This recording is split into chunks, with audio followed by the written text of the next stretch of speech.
Perawatan wanita dengan gangguan endokrin. Informasi klinis utama, sistem endokrin mempengaruhi hampir semua sistem tubuh. Dengan gangguan sistem endokrin dapat menyebabkan banyak gejala yang pada awalnya tampak tidak berhubungan. Oleh karena itu, selama evaluasi masalah kesehatan wanita, dampak sistem endokrin pada perkembangan gejala harus dipertimbangkan. Wanita lebih mungkin terkena daripada pria. Disfungsi menstruasi mungkin merupakan satu-satunya keluhan yang muncul atau ada bukti lain dari gangguan endokrin seperti kerontokan rambut yang cepat, pengembangan tiroid yang tampak membesar, atau perubahan pigmen yang terkait dengan insufisiensi adrenal. Sejarah klien, komponen sejarah yang perlu dipertimbangkan. Yang pertama, usia. Yang kedua, riwayat medis atau bedah seperti alergi dan obat saat ini. Yang ketiga, sejarah keluarga seperti kondisi kronis dan akut serta gangguan endokrin. Yang keempat, sejarah reproduksi seperti sejarah menstruasi, potensi untuk hamil, dan metode pengendalian kelahiran. Yang kelima, sejarah sosial seperti pola nutrisi, aktivitas, pola tidur, dan stres hidup. Yang keenam, gejala terbaru seperti onset, durasi, keparahan efek gejala pada klien. Yang ketujuh, tanda dan gejala gangguan endokrin. Pemeriksaan fisik, komponen ujian fisik untuk dipertimbangkan. Yang pertama, pemeriksaan fisik lengkap terhadap tanda-tanda vital. Yang kedua, temuan fisik. Kesan klinis, diagnosis banding. Yang dipertimbangkan, yang pertama, disfungsi menstruasi. Yang kedua, gangguan tiroid. Yang ketiga, disfungsi adrenal. Yang keempat, diabetes mellitus. Yang kelima, gangguan endokrin lainnya. Pengujian diagnostik, tes dan prosedur diagnostik untuk dipertimbangkan. Evaluasi umum, urinalisis dan profil kimia, pengujian diagnostik tiroid, gangguan paratiroid, gangguan metabolisme glukosa, evaluasi fungsi adrenal. Memberikan perawatan, tindakan terapi untuk dipertimbangkan, inisiasi terhadap terapi medis dengan diagnosis. Memberikan perawatan, tindakan alternatif untuk dipertimbangkan. Yang pertama, tindakan alternatif dapat mengembalikan keseimbangan tetapi bukan pengganti perawatan medis. Yang kedua, tindakan umum untuk meningkatkan kesejahteraan seperti dukungan emosional, gizi seimbang, istirahat yang cukup, dan pengurangan stres.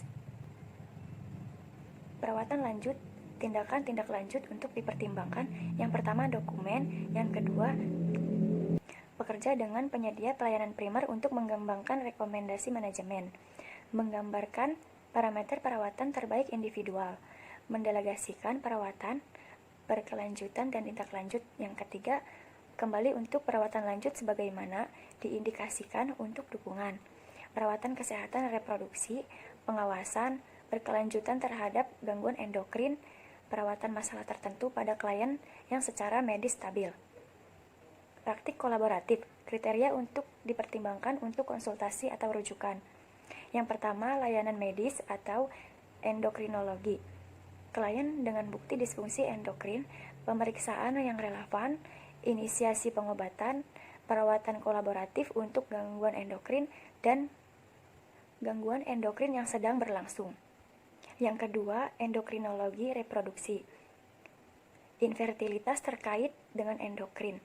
Yang ketiga, layanan dukungan sosial, kelompok pendukung diabetes dan infertilitas. Yang keempat, untuk diagnosis atau perawatan di luar lingkup praktik bidan. Perawatan wanita dengan gangguan dermatologis. Informasi klinis utama, banyak penyakit dan kondisi mungkin hadir dengan perubahan kulit.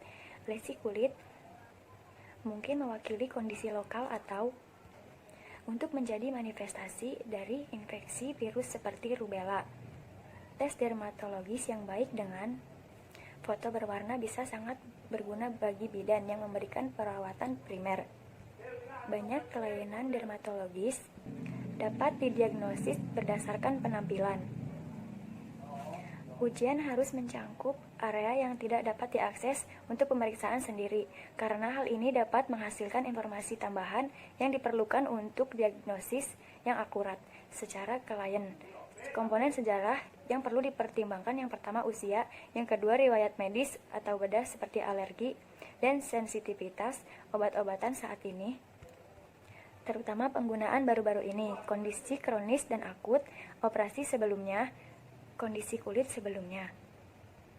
Sejarah keluarga, mindset durasi, keparahan gejala, faktor terkait atau gejala tambahan, obat yang digunakan dan efeknya. Yang kelima, potensi paparan seperti infeksi, paparan sinar matahari dan kimia, dan racun. Pemeriksaan fisik, komponen ujian fisik untuk dipertimbangkan. Yang pertama, pemeriksaan fisik umum dengan fokus menyajikan keluhan. Yang kedua, tanda-tanda vital termasuk suhu. Yang ketiga, tiroid. Yang keempat, kelenjar getah bening. Yang kelima, tanda-tanda penyakit sistemik. 6. Observasi dan palpasi lesi untuk lokasi dan distribusi lesi serta ukuran dan jumlah lesi. 7. Jerawat. 8. Infeksi bakteri. 9. Infeksi kulit. 10. Investasi seperti kudis dan pedikulosis. 11. Infeksi virus seperti rubella, herpes, papillomavirus manusia, molluscum contagiosum, dan gangguan kulit HIV. 12. Infeksi jamur. 13. Psoriasis. 14. Kanker kulit. Kesan klinis diagnosis banding yang dipertimbangkan, infeksi bakteri atau virus. Yang kedua, jerawat. Yang ketiga, psoriasis. 4. Investasi. 5. Terhadap paparan investasi. Kelima, paparan terhadap iritasi atau racun. 6. Reaksi alergi. 7. Reaksi pengobatan. 8. Kanker kulit. 9. Manifestasi kulit dari penyakit sistemik. Pengujian diagnostik, tes dan prosedur diagnostik untuk dipertimbangkan. Pertama, persiapan eksudat basah, kultur lesi, biopsi kulit, serologi, dan titer. Pengujian untuk gangguan sistemik. Memberikan perawatan, tindakan terapi untuk dipertimbangkan. Yang pertama, tindakan bantuan umum seperti acetaminophen, paracetamol, ibuprofen, Benadryl. Yang kedua, jerawat, agen topikal seperti krim tretionin meningkatkan kekuatan sesuai toleransi dan indikasi. Agen oral seperti tetracycline. 3. Jerawat rosacea, erythromycin ointment, metronidazole gel, ketoconazole 2%, clindamycin fosfat. 4. Infeksi bakteri, selulitis memerlukan terapi antibiotik segera. Impetigo, antibiotik topikal atau sistemik. 5. Dermatitis, sediaan kortikosteroid topikal, memberikan perawatan. Tindakan alternatif untuk dipertimbangkan. Yang pertama, langkah-langkah untuk mempromosikan penyembuhan dan menumbuhkan respon imun seperti diet yang seimbang, hindari alkohol, makanan pedas, minuman panas, istirahat yang cukup, paparan cahaya dan udara, kecuali dikontraindikasikan oleh penggunaan obat. 2. Jerawat, suplemen vitamin dan mineral. 3. Infeksi kulit, dukungan nutrisi. Memberikan dukungan, pendidikan dan tindakan dukungan untuk dipertimbangkan. Yang pertama, berikan informasi mengenai diagnosis kerja, rekomendasi pengujian, tindakan bantuan, perawatan kulit, metode pemecahan, tanda dan gejala peringatan, serta opsi perencanaan perawatan obat. 2. Instruksi untuk kembali untuk perawatan seperti yang ditunjukkan oleh diagnosis atau jika kondisinya memburuk atau berulang. Perawatan lanjutan, tindakan tindak lanjut untuk dipertimbangkan, dokumen kembali untuk perawatan lanjutan jika gejala persisten atau memburuk, dan reaksi pengobatan. Praktik kolaboratif, kriteria untuk dipertimbangkan untuk konsultasi atau rujukan. Pertama, pelayanan kesehatan, lesi kulit disertai demam, malase, atau gejala konstitusional lainnya. Diagnosis awal infeksi HIV. Penyakit sistemik terdokumentasi atau diduga. Kedua, layanan dokter kulit, perawatan kondisi dermatologis kronis, pengobatan jerawat resisten dengan isotretinoin dan kanker kulit yang dicurigai atau terbukti dengan biopsi. Yang ketiga, untuk diagnosis atau perawatan di luar lingkup praktik bidan. Perawatan wanita dengan masalah kardiovaskuler. Informasi klinis utama Penyakit jantung adalah penyebab paling umum kematian pada wanita. Informasi terbaru dari American Heart Association atau AHA mencatat bahwa 38% wanita yang mengalami serangan jantung akan meninggal. Bidan yang sering kali terbiasa merawat wanita yang sehat pada dasarnya harus mengingat faktor-faktor resiko, tanda-tanda, dan gejala penyakit jantung, hipertensi, dan stroke. Banyak wanita mungkin tidak menyadari bahwa mereka memiliki masalah sampai gejala yang signifikan muncul.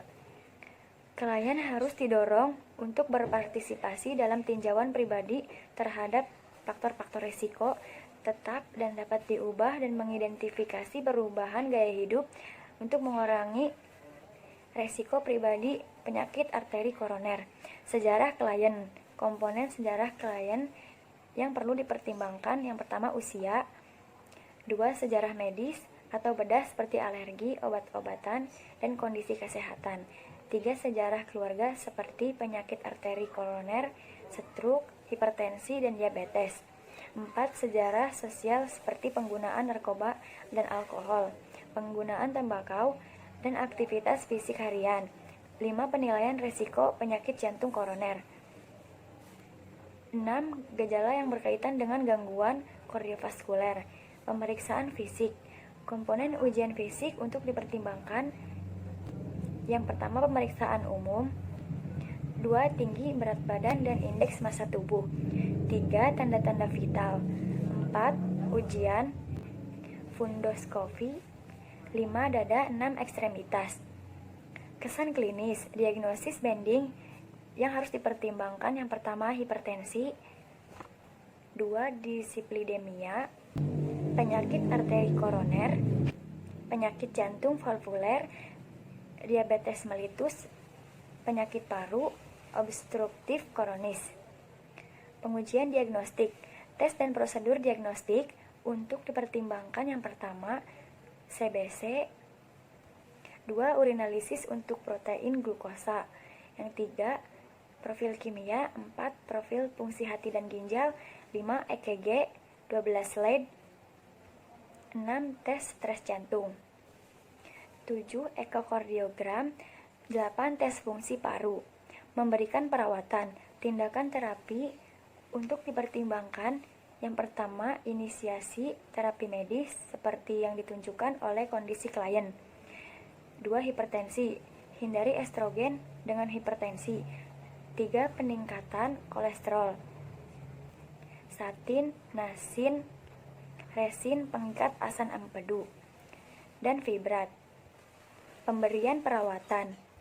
Tindakan alternatif untuk dipertimbangkan: yang pertama, tindakan alternatif bukan pengganti untuk perawatan medis pada klien yang tidak memiliki respon yang menguntungkan dengan perubahan gaya hidup.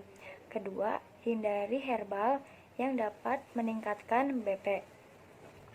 3. Langkah-langkah untuk meningkatkan penyembuhan atau kesejahteraan seperti istirahat yang cukup, dukungan nutrisi, herbal, latihan atau aktivitas fisik, serta pengurangan stres.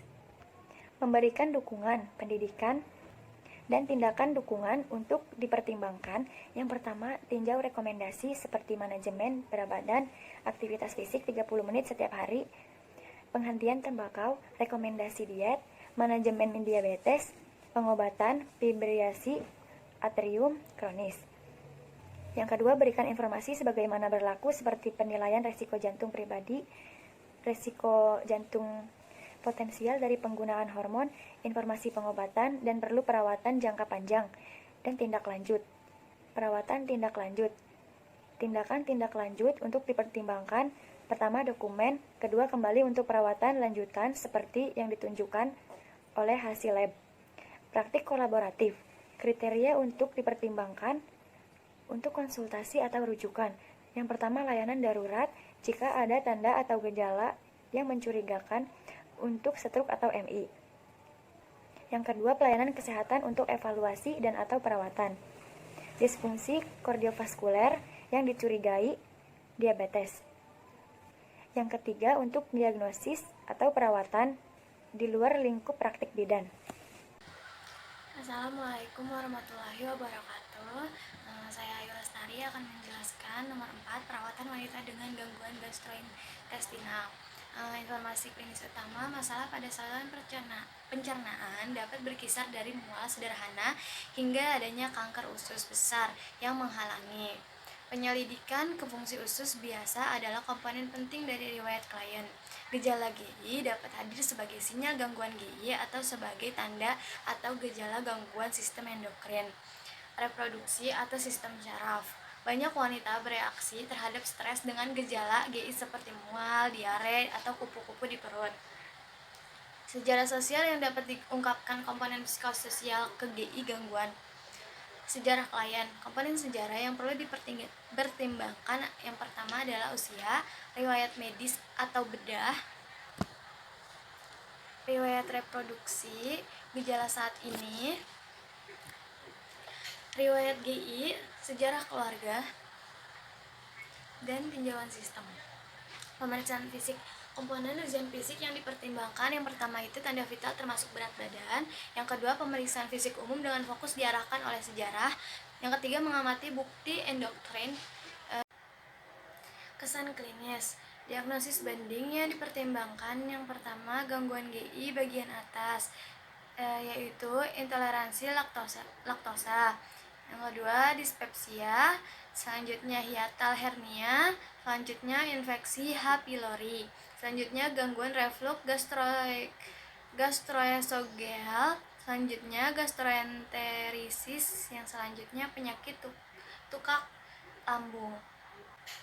Gangguan GI lebih rendah. Yang pertama adalah sindrom iritasi usus, yang kedua divertikulitis, yang ketiga sembelit kronis, yang keempat diare terkait dengan penggunaan pencahar, yang kelima kolitis, yang keenam sumbatan usus, yang ketujuh parasit usus, yang ke-8 wasir. Selanjutnya gangguan opatogen. Yang pertama ada PID, ada kehamilan, ada ektopik. Selanjutnya ada gangguan lain dengan gejala GI. Yang pertama pika, yang kedua penyakit kandung empedu, yang ketiga kolelitiasis, yang keempat pankreatis, yang kelima hepatitis. Selanjutnya gangguan lain dengan gejala GI. Yang pertama pika, yang kedua penyakit kandung empedu, yang ketiga kolelitiasis, yang keempat pankreatitis, yang kelima hepatitis, yang keenam disfungsi endokrin, dan yang ketujuh keganasan. Nyeri perut, etiologi yang tidak diketahui. Selanjutnya penguji diagnostik. Tes dan prosedur diagnostik untuk dipertimbangkan yang pertama ada CBC dengan hapusan tepi. Yang kedua ada ESR, yaitu laju sedimentasi eritrosit. Selanjutnya penguji H. pylori. Yang selanjutnya urinalisis atau kultur urin. Selanjutnya ada kultur klamidia dan atau gonore. Selanjutnya ada persiapan basah. Selanjutnya ada HCG, dan selanjutnya ada penguji tinja. Selanjutnya memberikan perawatan. Tindakan terapi untuk dipertimbangkan. Yang pertama pengobatan berdasarkan diagnosis banding. Yang kedua antagonis reseptor H2. Di antaranya ada cimetadin tagamet 400 mg tawaran atau 800 mg QHS. Selanjutnya ada ranitidin zantac 150 mg tawaran atau 300 mg QHS. Selanjutnya ada famotidine atau pepsid 20 mg bit atau 40 mg QHS. Selanjutnya ada nizatidin atau asid 100 mg tawaran. Selanjutnya ada omeprazole prilosec 20 mg setiap hari. Ketiga, perawatan antimikroba untuk infeksi H. pylori. Yang pertama regimen 1, omeprazole 40 mg QD plus clarithromycin 500 mg TID kali 2 minggu. Selanjutnya ada obat omeprazole 20 mg QD kali 2 minggu. Regimen 2. Yang obatnya bismut 15 ml quit kali 2 minggu. Selanjutnya metronidazole 500 mg TID dan tetrasikline 500 mg TID. Regimen 3 ada obat lansoprazole 30 mg bit, ada amoxicillin 1 gram bit, dan clarithromycin 500 gram TID kali 10 hari. Yang keempat ada agen penyembuhan. Yang kelima ada pencahar. Yang keenam ada obat anti diare. Ketujuh ada etiemetik. Selanjutnya memberikan perawatan. Tindakan alternatif untuk dipertimbangkan. Yang pertama ada terapi alternatif bukan pengganti evaluasi medis untuk gejala akut. Yang kedua ada diare, yang ketiga ada sembelit, yang keempat ada reflux. Yang keenam ada hidrasi, yang ketujuh ada intoleransi laktosa, yang kedelapan ada asupan serat atau makan tinggi serat. Praktik kolaboratif. Kriteria untuk dipertimbangkan untuk konsultasi atau rujukan. Yang pertama layanan rujukan, yang kedua pelayanan kesehatan, yang ketiga layanan OP atau JIN. Perawatan lanjutan, tindakan lanjutan untuk dipertimbangkan. Yang pertama ada dokumen, yang kedua kembali untuk perawatan lanjutan seperti yang ditunjukkan oleh hasil tes. Selanjutnya 7-14 hari jika tidak ada perbaikan. Tindak lanjut dari masalah kronis, tanda atau gejala ibadah. 5. Perawatan wanita dengan gangguan kesehatan mental. Informasi klinis utama. Sementara penilaian kebidanan kondisi kesehatan mental dapat mencakup diagnostik dan pengobatan gangguan self-limiting ringan. Diasumsikan bahwa semua wanita dengan masalah kejiwaan yang sedang berlangsung akan dirujuk ke profesional kesehatan mental untuk evaluasi dan pengobatan lebih lanjut. Mendengarkan aktif adalah bagian penting dari proses penilaian kebidanan, dan itu menempatkan bidan dalam posisi utama untuk mengevaluasi kesejahteraan mental setiap wanita yang datang kepadanya untuk dirawat. Seperti halnya masalah kesehatan lainnya, jaringan pilihan rujukan yang kuat bermanfaat dalam mengarahkan wanita ke tipe tersebut. Perawatan yang paling memenuhi kebutuhan mereka. Sejarah klien. Komponen sejarah yang perlu dipertimbangkan. Yang pertama, keluhan utama dengan kata-kata klien sendiri. Yang kedua, sejarah masalah saat ini, gejalanya seperti awal atau durasi. Yang kedua, faktor pencetus. Selanjutnya, status kesehatan mental. Selanjutnya, riwayat medis atau bedah. Selanjutnya, riwayat keluarga terkait. Dan selanjutnya, tinjauan sistem atau ROS. Selanjutnya, tanda vital. Selanjutnya, penilaian status mental. Kesan klinis. Diagnostik banding yang dipertimbangkan. Yang pertama, gangguan afektif. Yang kedua, gangguan makan. Yang ketiga, gangguan kepribadian. Yang keempat, psikosis atau skizofrenia. Yang kelima, penyakit Alzheimer. Yang keenam, disfungsi endokrin. Yang ketujuh, disfungsi hormonal. Yang kedelapan, penggunaan kafein atau stimulan yang berlebihan. Yang ketujuh, penyalahgunaan zat. Yang kedelapan, hipoksia karena penyakit jantung, pernapasan atau patologi lainnya. Yang kedelapan, gangguan neurologi. Pengujian diagnostik. Tes dan prosedur diagnostik untuk dipertimbangkan. Yang pertama, mengevaluasi gangguan fisik berdasarkan sejarah pemeriksaan fisik. Yang kedua, labs, yaitu elektrolit, toksikologi, TSH, dan FSH. Selanjutnya, mengevaluasi gejala gangguan mental atau emosional. Selanjutnya, gangguan efektif. Memberikan perawatan. Tindakan terapi untuk dipertimbangkan. Yang pertama ada psikoterapi interaktif, yaitu konseling individu atau kelompok, terapi seni, terapi musik, terapi ekspresif. Kedua, pertimbangkan HRT untuk timbulnya disfungsi kesehatan mental ringan baru pada wanita perimenopause atau menopause tanpa kejadian pemicu. Selanjutnya, ketiga, obat yang umum diresepkan berdasarkan kelas. Semua memiliki potensi efek samping yang serius. Pemeriksa profil sebelum merasakan dan melawan gejala. Yang keempat, antidepresan. Memberikan perawatan, tindakan alternatif untuk dipertimbangkan. Yang pertama itu lingkungan yang hangat, penuh kasih dan aman. Yang kedua dukungan herbal atau hemopati untuk gangguan mood ringan. Selanjutnya adalah ada kelompok pendukung dan tindakan dukungan untuk dipertimbangkan. Yang pertama libatkan klien dalam perawatan diri. Yang kedua memberikan informasi terkait sumber daya masyarakat. Yang ketiga, tanda atau gejala yang menunjukkan perlunya kembali untuk perawatan segera, perawatan darurat. Perawatan lanjutan, tindakan-tindakan lanjutan untuk dipertimbangkan. Yang pertama itu ada dokumen, yang kedua verifikasi kepatuhan klien dengan rujukan, yang ketiga ada berikan sebagaimana mestinya.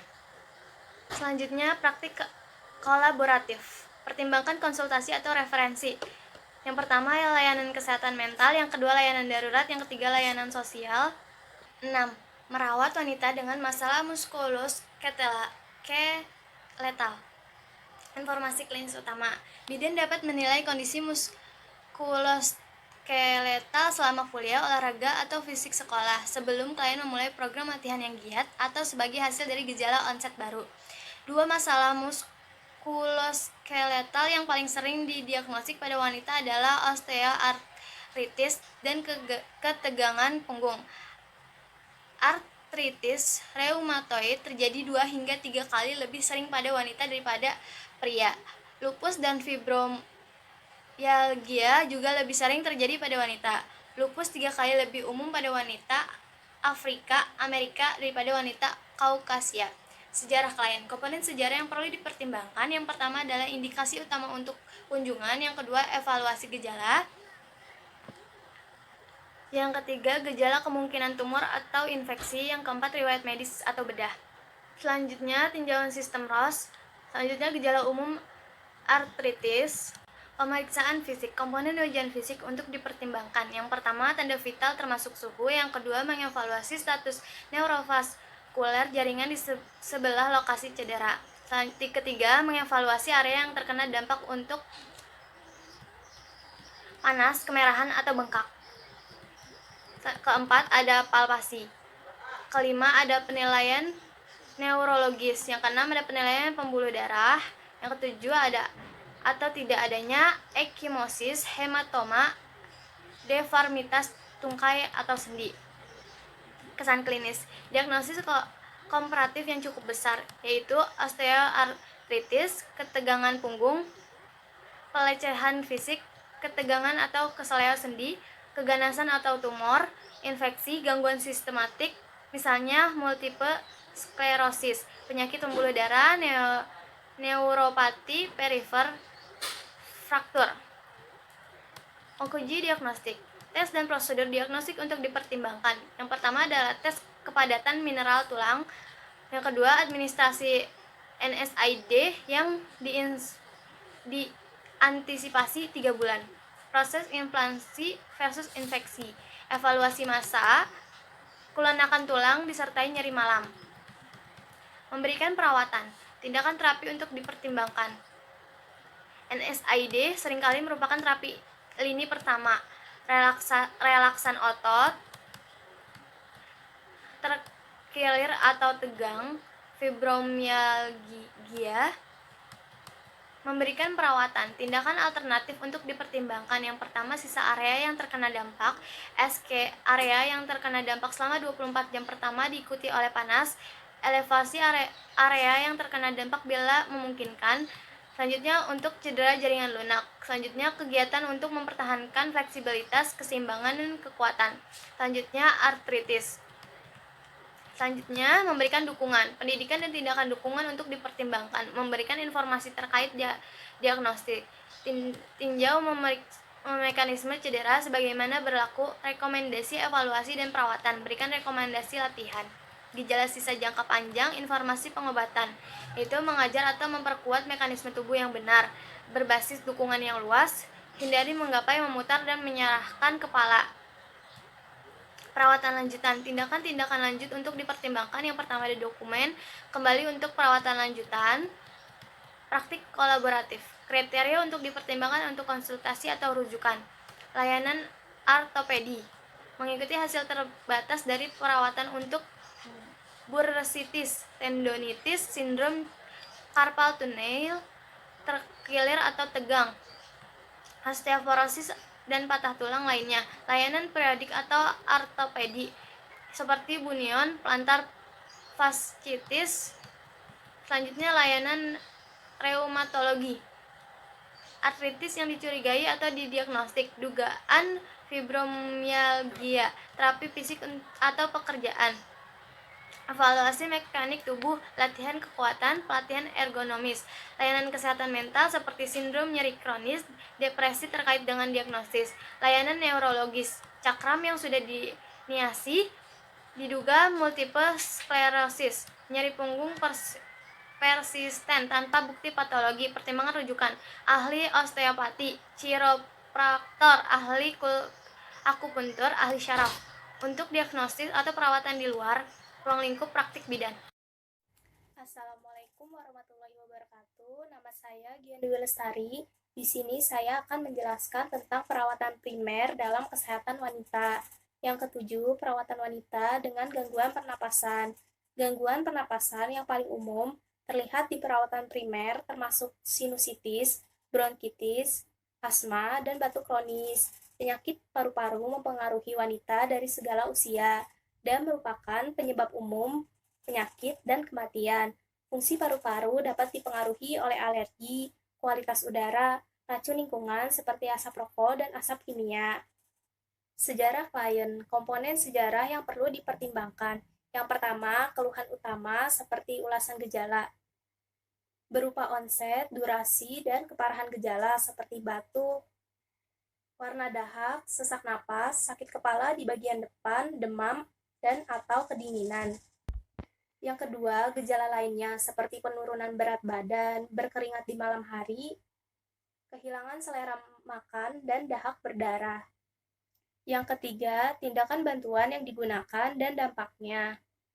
Yang keempat, riwayat medis dan bedah seperti alergi, obat-obatan, kondisi medis berupa penyakit jantung, penyakit pernapasan, dan status HIV jika diketahui. Yang kelima, sejarah sosial seperti penggunaan obat-obatan terlarang, alkohol atau tembakau, kondisi hidup, serta status nutrisi. Pemeriksaan fisik, komponen ujian fisik untuk dipertimbangkan. Yang pertama, tanda-tanda vital. Yang kedua, evaluasi pernapasan seperti tingkat dan pola pernapasan, serta auskultasi kualitas dan intensitas bunyi napas. Yang ketiga, perkusi. Yang keempat, bukti gangguan pernapasan seperti pembesaran hidung, retraksi interkostal atau supraklavikular, sianosis perifer, serta denyut nadi dan laju pernapasan meningkat. Pesan klinis, diagnosis banding yang dipertimbangkan. Yang pertama, asma. 2, bronkitis. 3, batuk kronis karena merokok. 4, paparan terkait iritasi inhalasi yang terkait dengan pekerjaan. Yang kelima, sinusitis. Yang keenam, HIV/AIDS. Yang ketujuh, pneumonia atau bronkitis yang didapat masyarakat. Pengujian diagnostik, tes dan prosedur diagnostik untuk dipertimbangkan. Yang pertama, ronsen dada karena demam, ditambah bunyi napas tidak normal dan kecurigaan TBC. Yang kedua, konseling dan tes HIV. Yang ketiga, serologi pertusis. Yang keempat, oksimetri nadi dan gas darah. Yang kelima, spirometri untuk menilai fungsi paru-paru, perkembangan gangguan seperti tingkat keparahan dan efektivitas pengobatan. Yang keenam, sinar eksinus untuk batuk kronis. Yang ketujuh, tes TBC. Memberikan perawatan, tindakan terapi untuk dipertimbangkan. Untuk pneumonia dan bronkitis yang didapat masyarakat diberikan eritromisin, azitromisin, tablet sulfa, trimetoprim, amoksilin, asam clavulanat. Untuk asma diberikan bronkodilator, bereaksi cepat untuk serangan akut, dan obat antiinflamasi untuk mengurangi edema dan sekresi jalan napas. Untuk bronkitis diberikan albuterol inhaler. Untuk batuk kronis, pengobatan berdasarkan diagnosis definitif. Memberikan perawatan, tindakan alternatif untuk dipertimbangkan. Yang pertama, tindakan umum untuk meningkatkan penyembuhan seperti istirahat dan nutrisi yang cukup, tingkatkan asupan cairan, diet tinggi protein dan tinggi kalori. Yang kedua, obat herbal. Memberikan dukungan, pendidikan, dan tindakan dukungan untuk dipertimbangkan. Memberikan informasi dan rekomendasi diagnosis, regimen pengobatan seperti dosis, frekuensi, dan efek samping potensial. Tanda-tanda perbaikan seperti gejala berkurang dalam 1-3 hari dan tidak ada demam dalam 2-5 hari.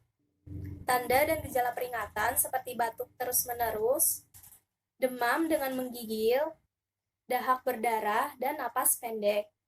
Kontrol lingkungan seperti hewan peliharaan atau alergen, penyejuk udara, dan respirator.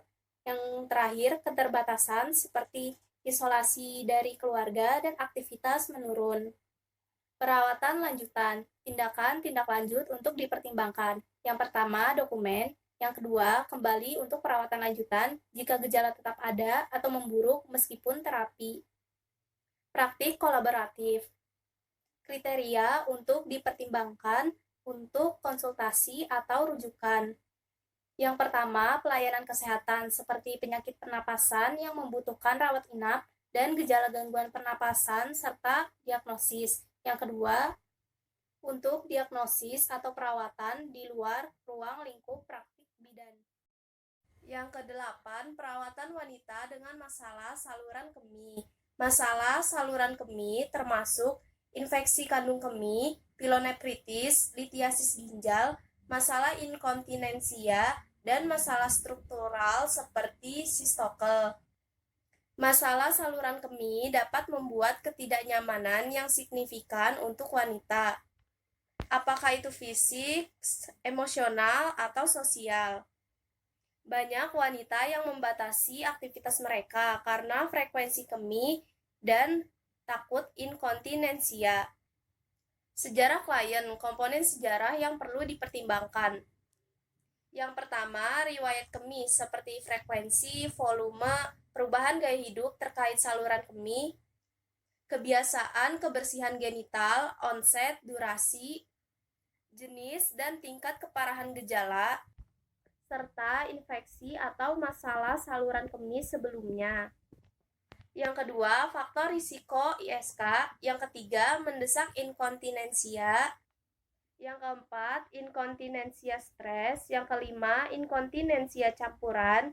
Yang keenam, inkontinensia latrogenik. Yang ketujuh, riwayat reproduksi seperti kelahiran vagina atau sesar, IMS, dan aktivitas seksual. Yang kedelapan, riwayat medis atau bedah berupa alergi, obat saat ini, gangguan neurologis, kondisi medis seperti penyakit paru-paru dan diabetes.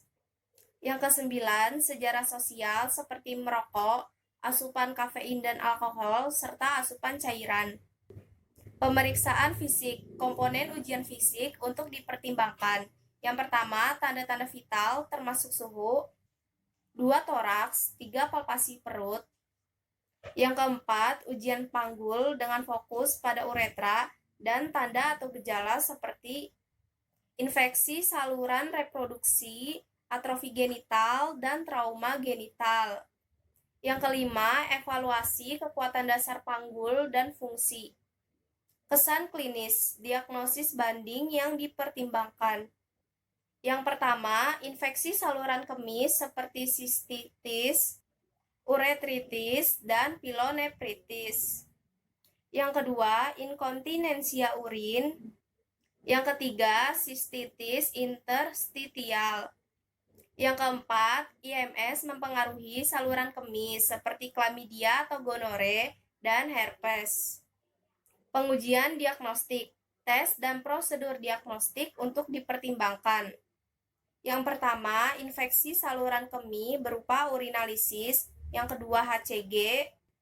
Yang ketiga, ultrasonografi untuk batu ginjal dan CVAT positif. Yang keempat, saring urin.